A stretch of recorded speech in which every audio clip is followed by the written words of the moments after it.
Next member మాట్లాడే ముందు అదే సభాపతిగా ఈ చైర్లో ఉన్నత చైర్లో కూర్చున్నప్పటికి కూడా సభాపతిగా నాకు కూడా అనేక విషయాలు చూస్తుంటే ఆవేదన కలుగుతుంది. ఎన్ని విషయాలు చెప్పాలనేటువంటి విషయం అనుకుంటున్నాను నేను. మనం చూస్తున్నాం రోజు టీవీలో కానీ సోషల్ మీడియాలో కానీ వాళ్ళు ప్రెస్ మీట్లో కానీ ఆ మాట్లాడే తీరు ఏమిటండి అర్థం కాదు. మళ్ళీ మేము వస్తాం లేక పేకలు కోసేస్తాం ఏంటండి అంతు చూస్తాం మాటలు రఫరఫాట సినిమా డైలాగ్ రఫరఫా ఏంటి నాకు అర్థం కావట్లేదు. ఒక రాజకీయ పార్టీ ప్రజాస్వామ్యం మీద గౌరవం ఉన్న వాళ్ళు ఎవరు కూడా ఈ విధంగా మాట్లాడరండి. ఉంటే రాజకీయాల్లో రామారావు గారి దగ్గర నుంచి రాజకీయాల్లో ఉన్నాం. ఒకటే చెప్తాను నేను, రాజకీయ పార్టీలు అన్న తర్వాత ప్రజాస్వామ్యంలో ఓడుతూ ఉంటాం, గెలుస్తూ ఉంటాం. మహానుభావుడు ఎన్టీ రామారావు గారే ఒక టైంలో ఓడిపోయాం అందరు పార్టీలు. కానీ ఇప్పుడైనా మాట్లాడి ఇందిరాగాంధీ ఓడిపోలేదండి మహానాయకురాలు. అంటే ఓడిపోతే రఫరఫా ఏంటి నాకు అర్థం. ఇవన్నీ కూడా ప్రజాస్వామ్యం ప్రజలు కూడా ఖండించవలసిన అవసరం ఉందని చెప్పి ఈ వేదిక ద్వారా మనం చేయాలని నా ఉద్దేశం. మీరు చూశారు ఇవాళ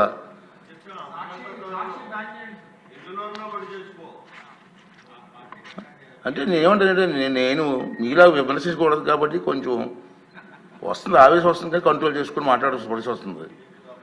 ఇంకా ఏం చేస్తామంటే నేను చూశాను ప్రజాస్వామ్యంలో గెలవచ్చు ఓడిపోవచ్చు. రాష్ట్ర అభివృద్ధిని దృష్టిలో పెట్టుకొని అందరు నాయకులు ముందుకు వెళ్ళాలి తప్పించి ఇష్టం వచ్చి మాట్లాడాలండి. సరే రాష్ట్రం గెలిచావు, ఏం చేసావు? రాష్ట్రాన్ని సర్వనాశనం చేశారు. మనం కళ్ళారు చూసాం, ప్రజలు కళ్ళారు చూశారు, అందుకే మన బుద్ధి చెప్పారు. ఇప్పుడు ఏం చేయాలి? నీ డ్యూటీ ఏంటి? అది ప్రతిపక్షంగా ప్రభుత్వం చేస్తున్న కార్యక్రమాలని మీరు అమలు చేయడం కోసం ప్రయత్నం చేయాలి. అది రాజకీయ నాయకుల లక్షణం. మీ అందరికీ తెలిసిందే కాదనలేదు, ప్రజలకు చెప్తున్నాను నేను ఈ వేదిక ద్వారా. ప్రజలకి ప్రభుత్వం ఎక్కడైనా పొరపాట్లు చేస్తే అసెంబ్లీలోకి వచ్చి మాట్లాడు. ప్రజా సమస్యలు అసెంబ్లీ చర్చించు. ప్రభుత్వం రిప్లై ఇస్తుంది. ప్రభుత్వం మీద ఒత్తిడి తీసిరా. మంత్రులు ఉంటారు ఇక్కడ సభలో, ముఖ్యమంత్రి గారు ఉంటారు, ఉప ముఖ్యమంత్రి గారు ఉంటారు, అందరూ సభ్యులు ఉంటారు. మాట్లాడి సభలో పనులు చేయించుకొని కాన్స్టిట్యున్సీకి జవాబు చెప్పు. అరే సభకు రావు, ఆ ఎమ్మెల్యేని రానివ్వు. క్వశ్చన్లు మాత్రం పంపిస్తున్నారు 2 రోజులు 2 క్వశ్చన్లు. సభకు రానిప్పుడు క్వశ్చన్లు ఎందుకే? ఇద్దరికి అవకాశం పోతుంది కదా. అంచేత నేనేమంటానంటే ఇది ప్రజాస్వామ్యం, ఇది పద్ధతి కాదు. ప్రజలందరూ దీన్ని ఖండించవలసినటువంటి అవసరం ఉందని చెప్పి నేను భావిస్తున్నాను. ఎందుకంటే నేను చూసాం గతంలో మనం కూడా హిస్టరీలోకి వెళ్ళాలండి. చాలామంది పెద్దలు ఉన్నారు కాదంటలేదు, కొత్త వచ్చారు. ఉమ్మడి రాష్ట్రంలో గౌతి లచ్చన్న గారని మీరు ఇప్పుడు పేరు విన్నారండి? అందరికీ స్వతంత్ర సమర యోధులు అతను. ఇప్పుడు సిరీస తాతగారే, మన ఎమ్మెల్యేగా తాతగారు. మా తాతయ్య గారు గౌతి లచ్చన్న గారి శిష్యులు. ఆ స్వతంత్ర పార్టీ నక్షత్రం గుర్తు ఆ పార్టీలో మా తాతయ్య గారు 4 టైమ్స్ ఎమ్మెల్యే గెలిచారు వారి నాయకత్వంలో. అతను ఒకసారి 40 మెంబర్స్ 50 మెంబర్స్లో ఎమ్మెల్యేలు గెలిచారు. వారి గురువు గారు రంగా గారు. ఇప్పుడు నాకు ఇయర్ గుర్తులేదు కానీ 48 మెంబర్స్ గెలిచారు ఆ పార్టీ నుంచి 78లో. ఇప్పుడు 78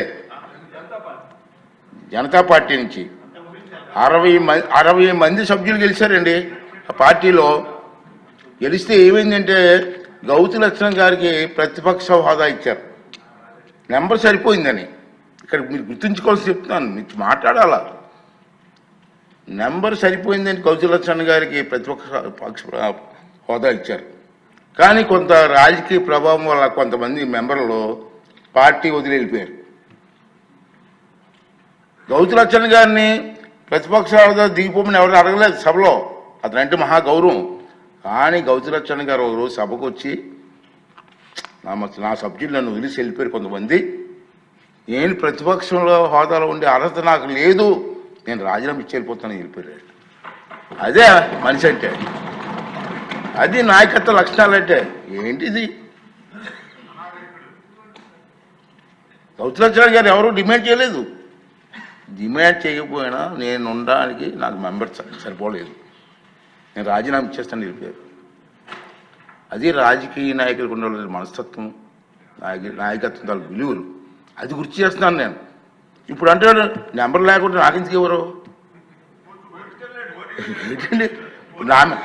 ఇప్పుడు నా మీద కోర్టుకు వేసాడు, హైకోర్టు వేసారు, సుప్రీంకోర్టు వేసుకోండి. అలాంటి మనకు ప్రజాస్వామ్యం ఉంది, మనకు నిబంధనలు ఉన్నాయి, రూల్స్ ఉన్నాయి, దాని ప్రకారంగా వెళ్తాను తప్పించి నీకు భయపడి ఎలా చేస్తాను నేను మొన్న చెప్పాను, ఇది ఒక దేవాలయం అయితే దీంట్లో పూజారిరా బాబు,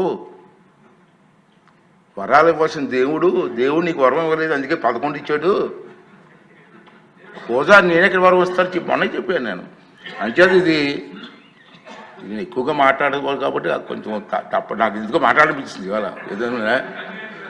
అంచేది నేనేమనేది అంటే మీ ద్వారా మీరు కానీ ప్రజలు కానీ కోరేది ఏంటంటే రాష్ట్ర అభివృద్ధి ముఖ్యం, మన పిల్లల భవిష్యత్తు ముఖ్యం, దానికోసం అందరూ కలిసి పనిచేయాలి తప్పించి ఇటువంటి దుర్మార్గాలు చేయడం మంచిది కాదు.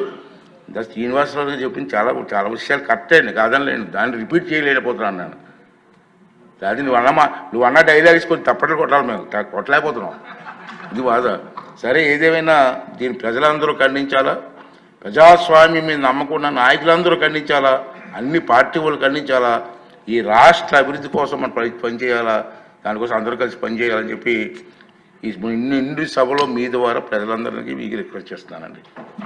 ఇప్పుడు చంద్రమోహన్ రెడ్డి గారు. అధ్యక్ష నమస్కారం. లాస్ట్ 5 years గత 5 సంవత్సరాలు వైసీపీ పరిపాలనలో